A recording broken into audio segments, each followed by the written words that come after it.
I don't even know what to say. That was terrible. Awful.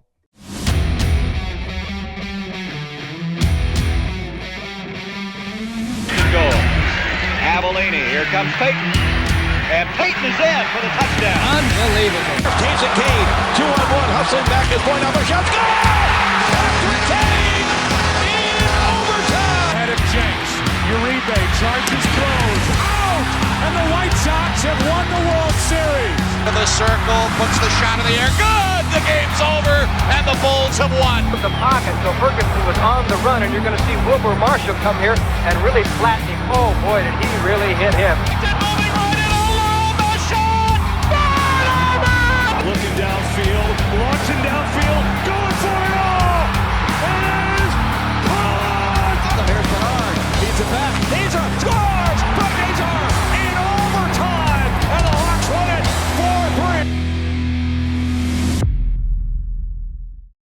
Hello, everybody. My name's AJ Nair. Welcome back to Da Superfan Network. As you can tell, I am bummed out. Another Hawks loss. A brutal Hawks loss. The Hawks lose 5-1 to the Florida Panthers. And let's get you a recap of the game. It was just bad. Tobias Bjornfoot got his first goal of the season. Schwint with the assist. It was a weird wraparound that snuck in. 5-hole on Spencer Knight, 15:33 into the first period.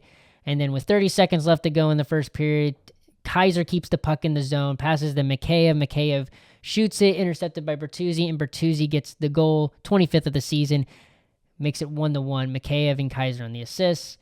Nothing happens in the second period, and in the third period, Semeshkovich gets his 5th of the season with Forsling on the assists, makes it 2-1, 5:20 into the third. And then Rodriguez absolutely burns Levshinov and Burakovsky, gives it to Verhaeghe. Verhaeghe walks down Broadway and rips it, makes it 3-1, 7:24 into the third. That's Verhaeghe's 15th of the season. Rodriguez and Forsling on the assists. And then Sam Reinhart puts a empty netter, his 26th of the season. Rodriguez and Louis Starnin get the assists, 18-11 into the third period. And then Tobias Bjornfoot gets one more to put some salt into the wound. His second of the season. Verhaeghe gets an assist, and Lundell gets the assist. Makes it 5-1, 19:38 into the third period. The three stars of the game, Verhaeghe, number 3, 1 goal and 1 assist. Forsling with the second star of the game, 2 assists. And then Bjornfoot gets the number 1 star of the game with a goal. My 4th star of the game goes to Tyler Bertuzzi for making this game somewhat close. What's the problem with this team? I'll tell you what the problem is. It's the power play. The Blackhawks have been 0 for 15 on the last power plays that they've had. They had 3 tonight, didn't get a single goal. The power play looks horrible when it comes to zone entry. They can't enter the zone cleanly. It's terrible. It is bad. The shots were better this game, 25 for Florida, 20 for Chicago, but this power play is not working. Burakovsky sucks. I want Burakovsky gone at the trade deadline. This guy cannot score. This guy is terrible at defense. This guy's just bad. He's so inconsistent on the ice. I don't understand why he's on the first power play. It's not good. I don't like it. And it just not helping. Like, this team is not doing well when it comes to the power play. They can't get into the zone cleanly. Their 5-on-5 is okay, but when you got guys like Bedard, Nazar, Oliver Moore, Lardis, and Bertuzzi on power plays and you can't score, something's wrong. Something isn't clicking. And I don't know what that is that needs to be changed. Thank God I'm not the coach, because I don't know what it is that needs to be changed. I don't know what it is. But the power play is flat. And it's been flat for the past games. Yes, it's the Florida Panthers. They're 2-time Stanley Cup champions. They have more experience. They are older. They have the talent. They have more talent than the Hawks do. But 0 for 3 on the power play. You can't get at least one power play goal when you got guys like Bedard, Nazar, Bertuzzi, Moore, Lardis, Green. You can't get a single power play goal. Something's got to change. It's not working. None of this is working. This power play has been flat. The penalty kill's fine, but defense can only get you so far. You need to get points on the board. Because if you don't get points on the board, your defense gets tired, and you allow 5-1 losses. You weren't even on a back-to-back. Florida was the team that was on the back-to-back, and you guys allow them to score 5. It doesn't make sense to me how you can have all this offensive talent and can't get a power play goal. Something needs to change in the power play. I don't know what to do with this power play because it's not working.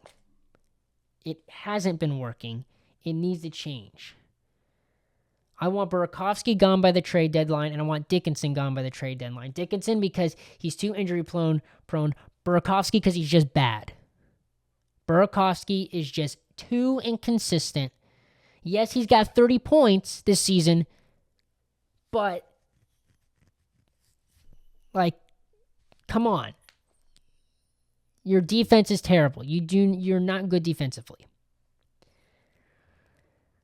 The only positive that comes from this is the Sharks aren't playing and the Kings aren't playing, so they can't extend the lead on the wild card race.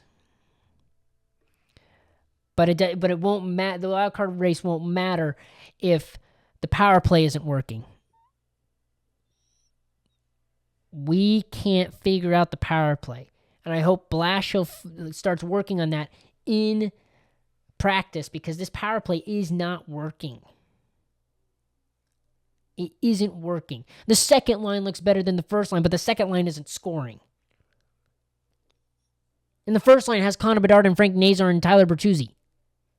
And the second line gets in the zone better.